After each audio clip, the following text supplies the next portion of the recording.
Hi legends, if you're studying in Australia right now or you're planning to come soon, this video just change how you approach your future here. Because finding a full-time job just after your studies is not just quite luck anymore, it's a system. And if you don't know that system, you will waste months applying, waiting and wondering what went wrong. In 2025, visa rules are shifting, right? Post-study work visa rights are changing.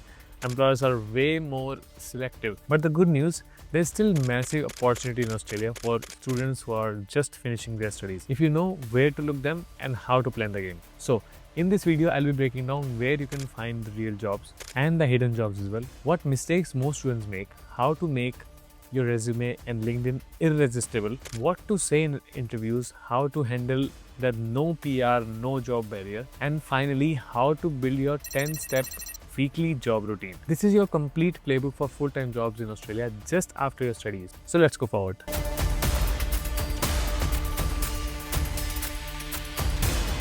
Hi guys, hello everyone, welcome back to another video. This is your KapsLock and today we are back with another video. Today we are actually talking on, as I mentioned, how to get the full-time job after your studies. But there's so many things I'll be breaking down eventually. But before going there, just to let you know that if you're thinking to come to Australia, if you're already in Australia, you need this channel because you will be having so much information that you might require to sustain in Australia. I'm trying to help as many international students as I can. So if you want, you can share this video to the new friends who don't know about me. My name is KapsLock and I try to make your life easy and your journey to be easy in Australia. So subscribe to the channel. And also I've started a new channel whose name is Caps Talks, in which I have podcasts on different topics, different courses, different universities, different businessmen.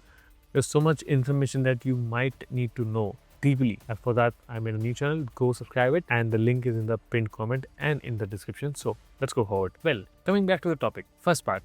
Foundation, which means know your work rights and the direction we are going in. So let's start simple. You can't just play the game if you don't know the rules, right? So when you graduate, your most common visa is a temporary graduate visa, which is subclass 45, which I am right now on myself. It gives you full-time work rights for 2 to 4 years, depending on your course and the location where you get your visa.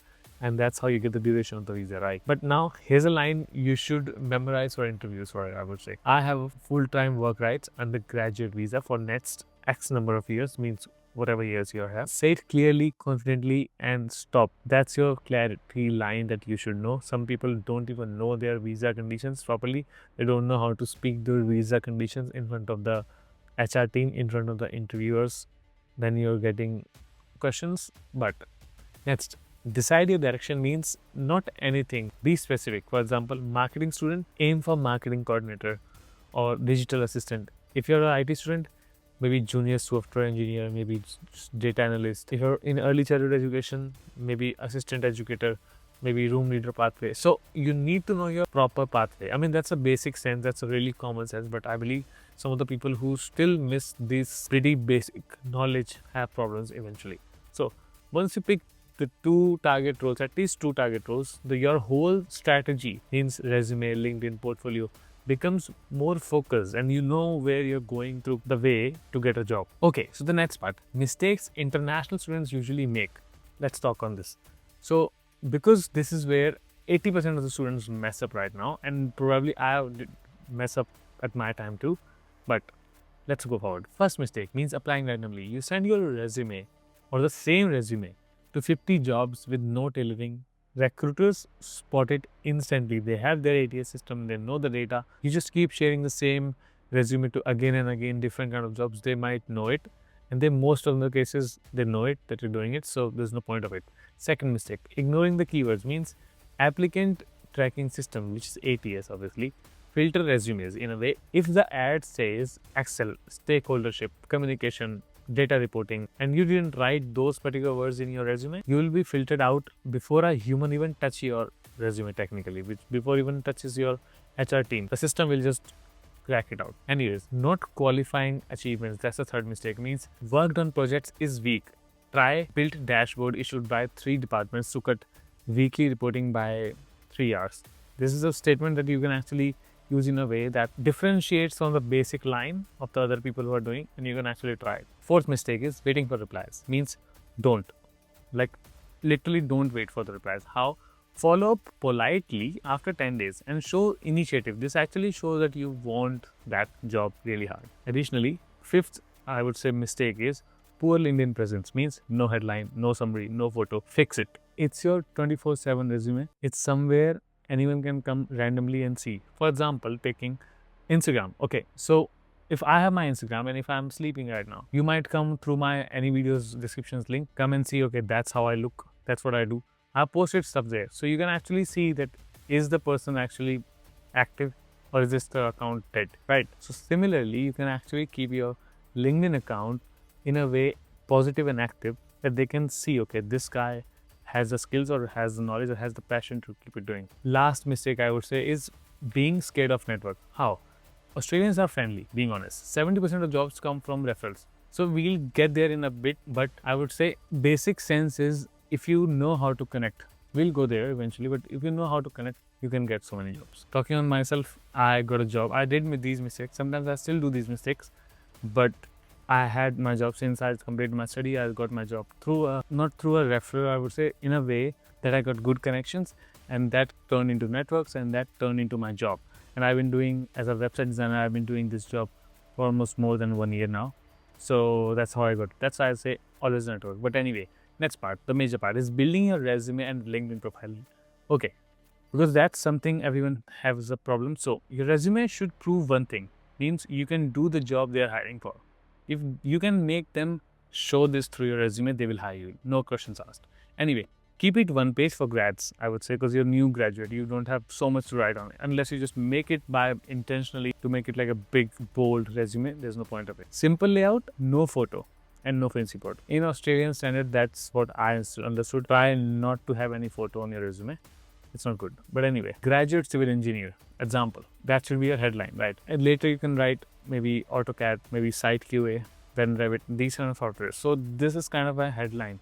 This shows that, okay, that's your role and that's what you have done or that's what you know. Next section can be skill section, like list the exact tools from that particular job. For example, Python, Excel, Power, BI, communication, stakeholder management. Depends on what they need, tell them, give them that. Next, experience. Use action plus result bullets, means collaborated in 3-person team to design HVAC model that reduced cost by 8%. Good example. Has created campaign generating 1200 new leads via Meta ads or via Google ads. Good example, right? You're showing what you did and how the results you got. Okay, next is one of the sections that you should include is project counts, means add university or freelance projects with measurable outcomes that you have done in your past. For LinkedIn, I would say, okay, these all you need to do in your resume, but for LinkedIn, I would say use a clean headshot, means headlines should be job title plus 3 top skills. About section should be short story of who you are, like what you have done, what you have achieved, what you are actually open to, what you are doing in the future. And turn on open to work recruiters only section. So when you have a profile image, if you open it up, in your profile image, there's a green bar comes up. There's the green border outline that shows open to work. It's a good thing to get a job because it actually helps. Next, post your projects once a week, means visibility shows credibility. So if you keep posting, it shows that yes, the guy is alive and it means he's credible enough to get a job and to work on that. So I would say this is how LinkedIn and resume actually helps to show your presence in the market so that you can get a job. Anyway, next, there's so many times asked from me. So I'm adding this section, which is sites to apply for these jobs. Where you can apply. Let's talk on this. There's bunch of so many websites in the market that you might know about. It's good to always share. That's why use my comment section to share which website you would have used or you would have been using past couple of years to get jobs, and did they react, like did they give results or no, so that other people can actually learn from them. But anyway, the major ones, the mainstream job boards are first, obviously, the #1 job site in Australia for them, Seek, right? Next, great for smaller companies and hospitality roles kind of jobs. You can go for Indeed. Best for networking and recruiter contract. If you need a job portal, LinkedIn, right? It's more like a Facebook, professional Facebook. For graduate and student platforms, GradConnection, great place to get a job. Next, Prosple. I have personally used it and it actually helps. Being honest, it helps. For graduate programs and internships as well. If you're looking for internships, you can get it from there. University career portals, means Monash has their career gateway. RMIT has their career hub. Employers post their job there first because they know university would be having fresh new graduates or upcoming graduates, so they can get internships, and they can obviously pay them little money, but one or the other way they will have their jobs eventually, and you need jobs. From your individual level, you need jobs. You don't care about that whether should I be like earning so much money in the start. Additionally, industry specific, if I'll tell, for technological perspective, work in Stack Overflow jobs, these websites you can use. For engineering, I would say Engineers Australia, Career One, good places.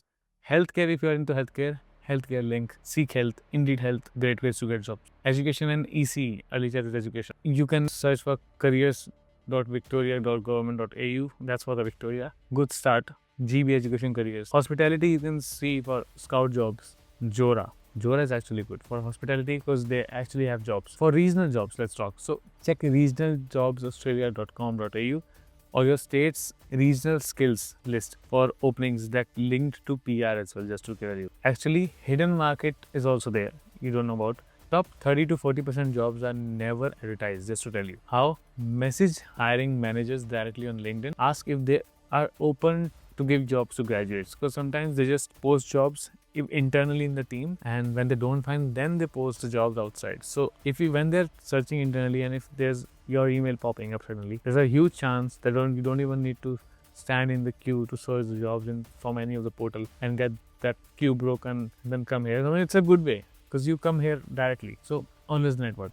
Well, as you're talking about networking, the next part is networking without fear. Like, we always have fear of networking, right? Let's fix this biggest myth that networking isn't fake. It's just being curious. Well, start with your university alumni. Means search RMIT, for example, and then data analyst, and then Melbourne on maybe LinkedIn. Then you see so many people.